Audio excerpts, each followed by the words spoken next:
मनुष्य के जीवन के बड़े से बड़े दुख को, बड़ी से बड़ी समस्या को दूर करना सिखाती है रामायण। रावण ने मरते हुए कुछ बातें कही थीं जो आज भी सफलता की कुंजी हैं। जब युद्ध में भगवान श्री राम ने रावण को मरणासन्न अवस्था में पहुंचा दिया, तब उन्होंने लक्ष्मण से कहा कि इस संसार से नीति, राजनीति और शक्ति का महान पंडित विदा ले रहा है। तुम उसके पास जाओ और उससे जीवन की कुछ ऐसी शिक्षा लो जो कोई और नहीं दे सकता। रावण ने लक्ष्मण से कहा, शुभ कार्य को जितना जल्दी हो सके कर डालना चाहिए और अशुभ कार्य को जितना टाला जा सके टाल देना चाहिए।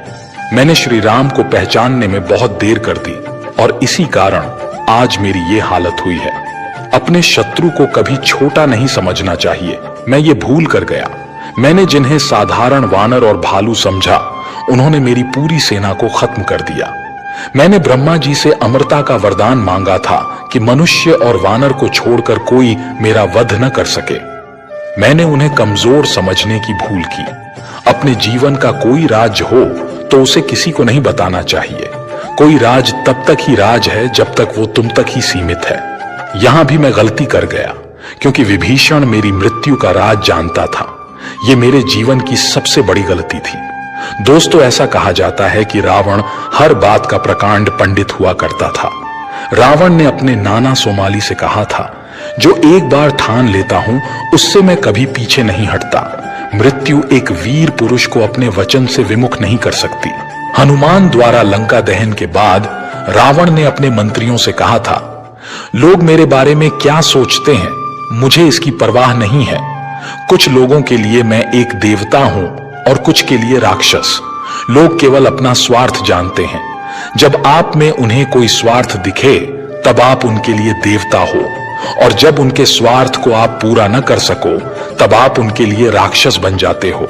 ये समाज अपने अपने स्वार्थ से ही चलता है। स्वार्थ ही देव, दानव और मनुष्य से अपराध करवाता है। स्वार्थ को छोड़कर जो अपना जीवन धर्म के अनुसार व्यतीत कर सके वही पुरुषोत्तम कहलाता है। रावण ने मंदोदरी से कहा था, मैं जानता हूं कि आज मेरी पराजय निश्चित है। पितामह ब्रह्मा जी द्वारा दिया हुआ वरदान आज मेरे ऊपर एक श्राप बनकर उतर चुका है। मैं जानता हूं कि मैं अपने अहंकार के कारण नारायण को नहीं पहचान पाया, और मैं ये भी नहीं जानता था कि उनका अवतरण मेरे विनाश के लिए ही हुआ है। परंतु तुम ये जान लो कि रावण कभी नहीं मरेगा। मृत्यु के उपरांत भी ये रावण सदैव के लिए अमर बनकर रहेगा। जो बीत गया, बुद्धिमान उसका शोक नहीं करते। जब रावण की सेना को प्रभु श्री राम की वानर सेना ने क्षति पहुंचाई, तब रावण ने लंका को संकट से बचाने के लिए कुंभकर्ण को जगा दिया। परंतु कुंभकर्ण ने अपने भ्राता रावण के धार्मिक कार्य और कल्पना को सुनकर उन्हें समस्त लंका के विनाश का उत्तरदायी ठहराया और आने वाली पराजय की चेतावनी दी। ये सुनकर रावण ने कुंभकर्ण से कहा, हे कुंभकर्ण, जब विनाश के बादल चारों ओर से लंका को घेर रहे हैं, तब तुम मुझे ये ना सिखाओ कि क्या उचित है और क्या अनुचित। हाँ, मैंने अपने लोभ के वश में आकर सीता का हरण किया और आज वो मेरी मृत्यु का कारण बनने वाली है।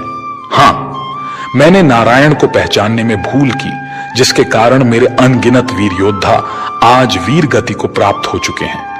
हाँ, मैंने अपने अहंकार के चलते श्री राम के शांति प्रस्ताव को ठुकरा दिया था और आज मेरी सोने की लंका एक श्मशान बन चुकी है।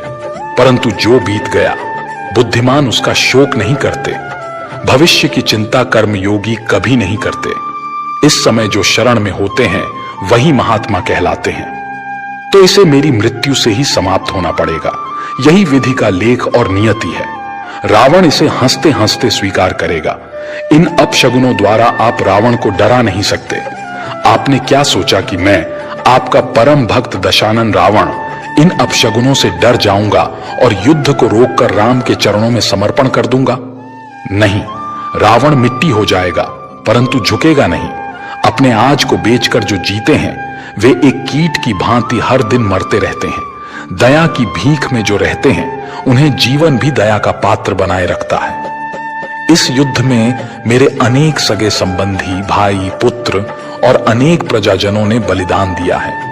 आज यदि मृत्यु के भय से मैंने अपने घुटने राम के समक्ष टेक दिए तो मेरे परिवार और लंका के वीरों का बलिदान व्यर्थ हो जाएगा।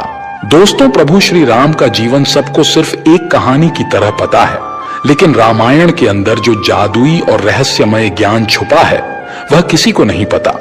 जो रामायण के इस ज्ञान को समझ जाएगा, दुनिया की कोई समस्या, कोई दुख उसके जीवन में टिक नहीं पाएगा। रामायण का एक एक पात्र कमाल का है। प्रभु श्री राम, भरत, लक्ष्मण और सीता माता, रामायण का हर एक पात्र हमें बहुत कुछ सिखाता है, चाहे वह रावण या कुंभकर्ण ही क्यों ना हो। दोस्ती निभाना, प्यार निभाना, रिश्ते निभाना हर इंसान को रामायण से सीखना चाहिए। जिंदगी में कोई दुख आए तो उससे कैसे लड़ना चाहिए, जिंदगी की चुनौतियों का कैसे सामना करना चाहिए, यह सब रामायण हमें सिखाती है। आज हम रामायण की 15 शिक्षाओं के बारे में चर्चा करेंगे।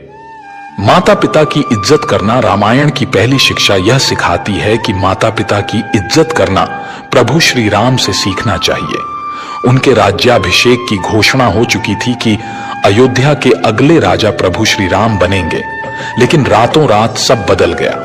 कैकेयी ने महाराज दशरथ से वरदान मांगा कि राम को वनवास मिले और मेरा पुत्र भरत अयोध्या का राजा बने। श्री राम ने जरा भी शिकायत नहीं की कि आप तो मुझे राजा बनाने वाले थे और अब वनवासी बना रहे हो। पिता के मुंह से कहे बिना ही कैकेयी के मुंह से वचन सुनकर उन्होंने उनकी आज्ञा का पालन किया और 14 साल वनवासी की तरह वन में बिताए। आजकल तो माता पिता सिर पीटते हैं कि बच्चे उनकी बात नहीं सुनते, जो काम बोलो उल्टा करते हैं। बच्चों की सोच और माता पिता की सोच में आजकल बड़ा फर्क आ गया है। और तो और आजकल लोग माता पिता के साथ रहना तक नहीं चाहते। पहले लोग तरसते थे कि हम अपने माता पिता के बिना नहीं रह सकते, और आजकल के लोग कहते हैं कि हम अपने माता पिता के साथ नहीं रह सकते। इस कलयुग में लोगों के दिल छोटे हो गए हैं। घर तो बड़े हो गए हैं, पर दिल इतने छोटे हो गए हैं कि उनमें अपने स्वार्थ के अलावा किसी के लिए जगह नहीं बचती, फिर चाहे वह सगे माता पिता ही क्यों ना हो। इसलिए रामायण से यह शिक्षा जरूर लेनी चाहिए कि दुनिया में किसी की भी इज्जत करो या न करो, पर अपने माता पिता की इज्जत जरूर करनी चाहिए। भाई कैसा होना चाहिए? रामायण से दूसरी शिक्षा यह लेनी चाहिए कि भाई कैसा होना चाहिए। यह राम और भरत से सीखना चाहिए। आजकल लोग जमीन जायदाद, व्यापार या पैसों के लिए लड़ते हैं, लेकिन राम और भरत के बीच की बहस देखिए। राम भरत से कहते थे कि राज्य तुम संभालो, और भरत कहते थे कि राज्य सिर्फ आपका है, मैं कभी यह राज्य नहीं संभालूंगा। आजकल के भाई छोटे छोटे स्वार्थ के लिए लड़ते हैं, जबकि रामायण में 2 भाई प्रेम, समर्पण और त्याग के लिए लड़ रहे थे। आजकल लोग छोटी छोटी बातों पर अपने रिश्ते तोड़ देते हैं और उनमें जहर भर देते हैं। अगर आप त्याग नहीं कर सकते तो कम से कम अपने रिश्तों को तो खराब मत कीजिए। गहरे राज किसी को नहीं बताने चाहिए। रामायण की तीसरी शिक्षा यह है कि अपनी जिंदगी के गहरे राज अपने करीबी से करीबी इंसान को भी नहीं बताने चाहिए। जब श्री राम और रावण का युद्ध चल रहा था तो श्री राम ने रावण पर कई अस्त्र चलाए, लेकिन रावण मरता था और फिर जीवित हो जाता था।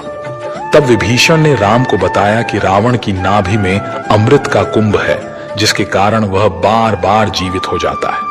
यह बात केवल विभीषण को पता थी। तब श्री राम ने रावण की नाभि में रखे अमृत के कलश को सुखा दिया, जिसके बाद ही रावण की मृत्यु संभव हो पाई। यह शिक्षा देती है कि अपने गहरे राज किसी को नहीं बताने चाहिए। कई बार हम भावनाओं में बहकर अपनी कमजोरियां और राज दूसरों को बता देते हैं, जो बाद में हमारे लिए नुकसान का कारण बन जाते हैं। दोस्ती निभाना। रामायण की चौथी शिक्षा यह है कि प्रभु श्री राम से दोस्ती निभाना सीखना चाहिए। सुग्रीव और बाली दोनों सगे भाई थे, लेकिन बाली ने अपनी शक्ति से सुग्रीव से सब कुछ छीन लिया, राज्य और पत्नी भी। सुग्रीव को अपनी जान बचाने के लिए राज्य छोड़कर छुपकर जीना पड़ा। जब प्रभु श्री राम ने सुग्रीव से मित्रता की तो उन्होंने वचन दिया कि तुम्हारा राज्य वापस मिलेगा। श्री राम ने बाली को हराकर सुग्रीव को उसका राज्य वापस दिलाया। आजकल लोग स्वार्थ देखकर दोस्ती करते हैं, लेकिन रामायण हमें सिखाती है कि मित्र वही है जो हर परिस्थिति में साथ खड़ा हो। दी हुई जुबान से कभी नहीं बदलना चाहिए। रामायण की 5वीं शिक्षा यह है कि अपनी दी हुई जुबान से कभी नहीं बदलना चाहिए। रावण का एक भाई विभीषण था। जब उसने यह देखा कि मेरा भाई अधर्म के रास्ते पर चल रहा है, गलत रास्ते पर चल रहा है और इसका सर्वनाश जरूर होगा, क्योंकि यह मेरी बात सुनता ही नहीं है। कोई अगर उसे भले की बात कहता है तो वह उसे अपना दुश्मन समझने लगता है। इसीलिए विभीषण रावण का साथ छोड़कर प्रभु श्री राम की शरण में आ गया। जब वह प्रभु श्री राम के पास आया तब सारी वानर सेना उसका विरोध करने लगी कि आप इसे स्वीकार मत कीजिए, ये दुश्मन का भाई है, ये हमें हानि पहुंचा सकता है, इसकी वजह से हम इस युद्ध को हार सकते हैं। प्रभु श्री राम ने कहा कि अगर ये मेरी शरण में आया है, मुझसे सहायता लेने आया है, तो चाहे मैं ये युद्ध हार ही क्यों ना जाऊं, लेकिन मैं इसे ठुकराऊंगा नहीं। जैसे ही वो प्रभु श्री राम के पास आया, प्रभु श्री राम ने विभीषण से कहा कि लंका का राजा तुम्हारे जैसा धर्मात्मा होना चाहिए, और उन्होंने उसे वचन दे दिया कि लंका का राजा तुम ही बनोगे। जब उन्होंने विभीषण को यह वचन दिया तो सब लोग राम जी से पूछने लगे कि आज विभीषण आया है, कल को रावण अगर आ गया आपके पास और कहे कि मैं आपसे युद्ध नहीं करना चाहता, आप जो कहोगे मैं वही करूंगा, तब आप क्या करेंगे? तो राम जी ने कहा, रावण को मैं अयोध्या का राज्य दे दूंगा। फिर सब लोग प्रश्न करने लगे, अगर आप रावण को अयोध्या का राज्य दे देंगे तो फिर आप कहां जाएंगे? तब प्रभु श्री राम कहने लगे, मैं तो इस जंगल में ऋषि मुनियों के साथ जीवन व्यतीत कर लूंगा। प्रभु श्री राम ने कहा, चाहे मुझे अपने प्राणों का ही त्याग क्यों न करना पड़े, लेकिन जो मैंने एक बार वचन दे दिया तो मैं उससे पीछे कभी नहीं हटूंगा। आजकल लोग हर थोड़ी देर में अपनी बात से बदल जाते हैं, अपनी जुबान से बदल जाते हैं। किसी की भी बात का आजकल भरोसा किया ही नहीं जा सकता। जो अपनी बात का ही पक्का नहीं, वो अपनी जिंदगी में कभी महान इंसान नहीं बन सकता। अपनी शक्ति, पद और पैसे का अभिमान नहीं करना चाहिए। रामायण की छठी शिक्षा ये है कि कभी भी अपनी शक्ति, अपने पद और पैसे का अभिमान नहीं करना चाहिए। रावण के पास इतनी शक्ति थी कि उसने अपनी मौत, अपने काल को अपने पैरों के नीचे दबा रखा था। जिन 9 ग्रहों की लोग पूजा करते रहते हैं और डरते हैं, रावण उन्हें बंदी बनाकर रखता था। सारे देवताओं को उसने जीत रखा था, ऐसा कोई नहीं था जिससे उसे डर लगता हो। और उसी शक्ति के अभिमान में एक दिन उसका सर्वनाश हो गया, सब कुछ खत्म हो गया। ये कहानी रावण की नहीं, हर उस इंसान की है जो अपने पैसों का घमंड करता है, अपने रूप रंग का घमंड करता है, अपनी ताकत या अपने पद का घमंड करता है। और जब वक्त बदलता है तो ऐसे लोगों को कोई पूछता भी नहीं है, क्योंकि अपने अहंकार में वो ना जाने कितने लोगों का दिल दुखाते हैं, ना जाने कितने रिश्ते खराब कर देते हैं। और जब उन्हें जरूरत पड़ती है तो कोई उनके साथ नहीं होता। तो चाहे आप जीवन में कितने ही बड़े इंसान क्यों ना बन जाएं, या आप में कितनी भी खूबियां क्यों ना हो, लेकिन उसका अभिमान अपने दिमाग पर मत चढ़ने देना। एक राजा को प्रजा का सुख प्राथमिकता देनी चाहिए। रामायण से 7वीं शिक्षा ये मिलती है कि एक राजा को देश कैसे चलाना चाहिए। अपनी प्रजा के सुख के लिए प्रभु श्री राम ने अपने हर सुख का त्याग कर दिया था। राम जी के पिता महाराज दशरथ ने भी अपने पुत्र का त्याग कर दिया था, क्योंकि उनके लिए प्रजा का सुख सर्वोपरि था। जिस राजा के राज्य में लोग दुखी और परेशान रहते हैं, उस राजा को कभी सफल राजा नहीं माना जा सकता। अगर लोगों को रहने के लिए घर नहीं, खाने को भोजन नहीं, कमाने को रोजगार नहीं और कोई उनकी सुनने वाला नहीं, तो ऐसे राजा को कभी सफल नहीं माना जा सकता। इसीलिए रामायण से ये जरूर सीखना चाहिए कि असली राजा वही है जो अपनी प्रजा को खुश रखता है। छोटी मानसिकता वाले लोगों की सलाह नहीं